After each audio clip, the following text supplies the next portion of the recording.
নমস্কাৰ মই আকৌ আবেলি চাহৰ লগত খাবৰ কাৰণে এবিধ ৰেচিপি লৈ আহিলোঁ। আবেলি চাহৰ লগত খাবলৈ কিবা নহয় কিবা এবিধ লাগে, কিনা বস্তুবোৰনো কিমান খাব, বিস্কুট চানা। গতিকে ঘৰতে আছিলে পকা কল, গছতে পকা, মজি গৈছে, খুব ধুনীয়া। গতিকে মই ভাবিলোঁ আৰু কলৰে মালপোৱা কেইটামান বনাম আৰু আবেলি চাহৰ লগত খাম। সেয়েহে আপোনালোকৰ লগতো শ্বেয়াৰ কৰি দিম বুলি ভাবিছোঁ। খুবেই সোৱাদ হয়, আপোনালোকে সকলোৱে বাৰু বনায়, সকলোৱে জানে পকা কলৰ মালপোৱা বনাবলৈ, কিন্তু মই আজি অলপ বেলেগ ধৰণে বনাইছোঁ।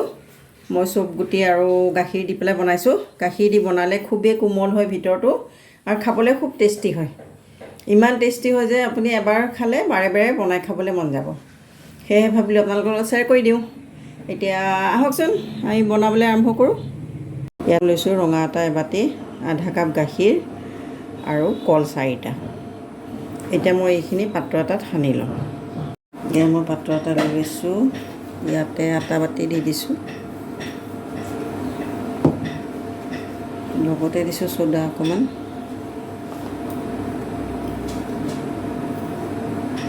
এইফালে দিম নিমখ। চেনি নিদিওঁ যেনিবা, নিমখ দিম, কাৰণ কলটো মিঠা, সেইবাবে আমি চেনি নিদিওঁ। আৰু এইখিনি ধুনীয়াকৈ মিক্স কৰি ল'ম শুকানতে। চ'দা, নিমখ আৰু আটাখিনি ধুনীয়াকৈ মিক্স হৈ যায়।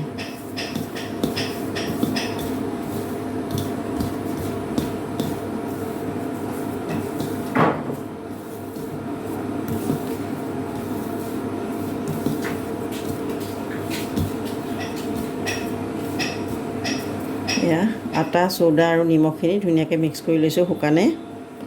এতিয়া ইয়াত আমি কলকেইটা এৰুৱাই ল'ম।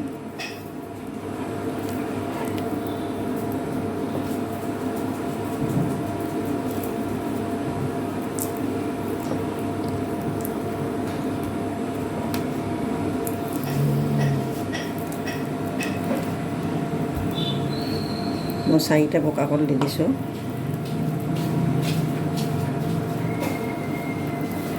মই কলকেইটা দি দিছোঁ আৰু এতিয়া ধুনীয়াকৈ সানি ল'ম। আগতে আমি গাখীৰখিনি নিদিওঁ, আগতে কলখিনি সানি ল'ম।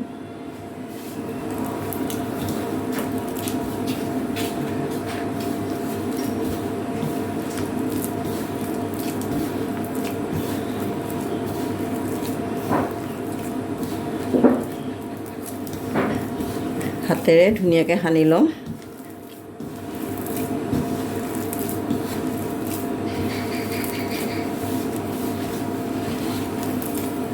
এতিয়া এইখিনিতে আমি গাখীৰ ঢালিম অলপ অলপকৈ।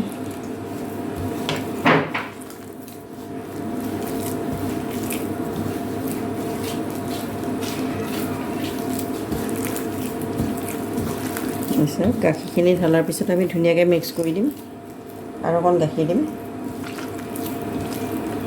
মুঠতে আধা কাপ গাখীৰ আমাক ইয়াত লাগিব। এতিয়া গোটেইখিনি ঢালি দিম।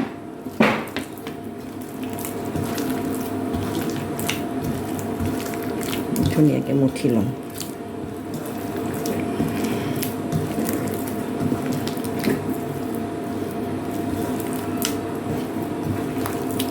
খুব ধুনীয়াকৈ মুঠি ল'ব লাগে, যাতে মিক্স হৈ যায় গোটেইখিনি, আৰু কলখিনিও যাতে আমাৰ ধুনীয়াকৈ মিক্স হৈ যায়। কলখিনি বেছি পকা মজি যোৱা কল লাগে, আৰু সেইকাৰণে ধুনীয়াকৈ মিক্স হৈ গৈছে। এতিয়া আমি এইখিনি 5 মিনিট সময় ঢাকনি এখন দি ৰেষ্টৰ বাবে থৈ দিম। 5 মিনিট পাছত আকৌ উভতি আহিম। এয়া মোৰ 5 মিনিট সময় হৈ গ'ল। এতিয়া মই এইফালে গেছত কেৰাহী বহাই দিছোঁ আৰু কেৰাহীত মিঠাতেল দি দিছোঁ। মিঠাতেল দিয়া নাই, মই ৰিফাইন অইল দিছোঁ। আপোনালোকে যিকোনো তেল দিব পাৰে। মোৰ তেলখিনি গৰম হৈ গৈছে আৰু এইখিনি হাতেৰে মই ধুনীয়াকৈ সানি দিছিলোঁ। এতিয়া এটা এটা কৰি মই ইয়াত দি যাম, গোল গোল কৰি। এয়া হাতেৰেই দিব, কাৰণ হাতেৰে দিলে ভাল হয়। আৰু গেছৰ জুইটো অকণ কমাই দিম, একেবাৰে বঢ়াই দিব নালাগে, মিডিয়াম কৰি পেলাই আমি পিঠাকেইটা ভাজিম।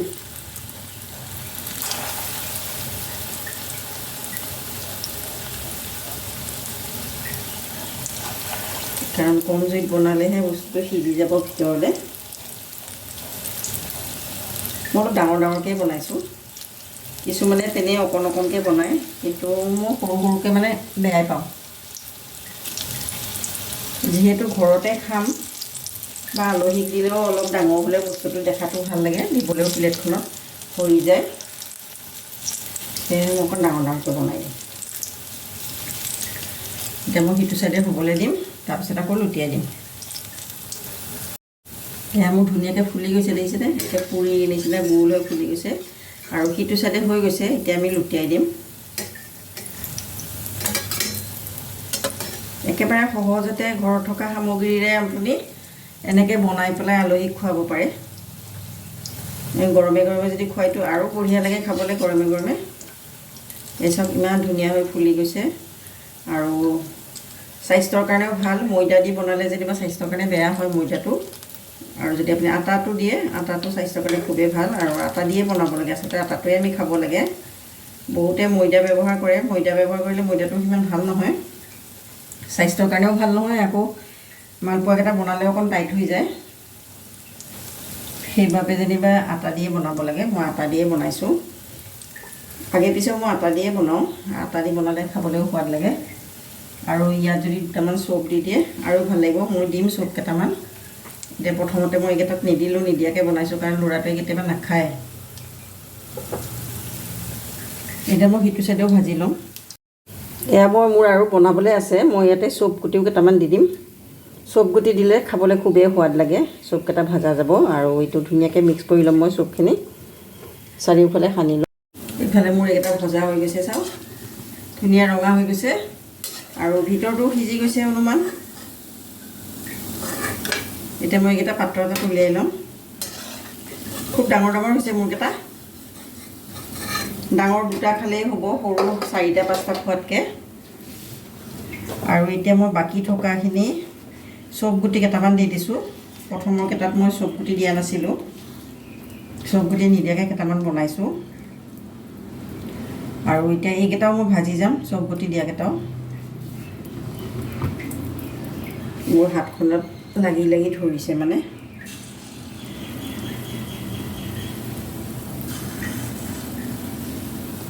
চপ গুটি দিলে খাবলৈ খুব সোৱাদ হয় আৰু গোন্ধটো অলপ ধুনীয়া আহে চপ গুটি ভজা গ'লে। এইকেইটা মই অলপ সৰুকেই দিম, একেবাৰে সৰু নিদিওঁ। মোৰ হাতত যেনিবা সৰু নহয়েই, কাৰণ ফুলি গ'লে এইকেইটা বৰ ডাঙৰ হৈ গৈছে, সেইবাবে মই অলপ সৰুকৈ দিব লাগিছিলে।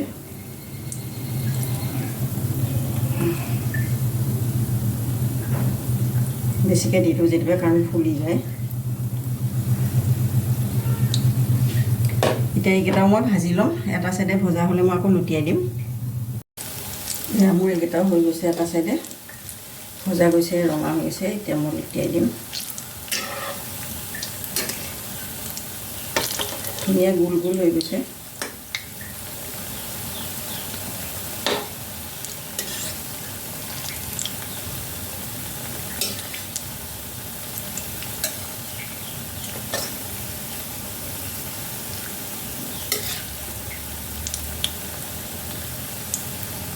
চপ দিলে খাবলৈ খুবেই সোৱাদ হয়।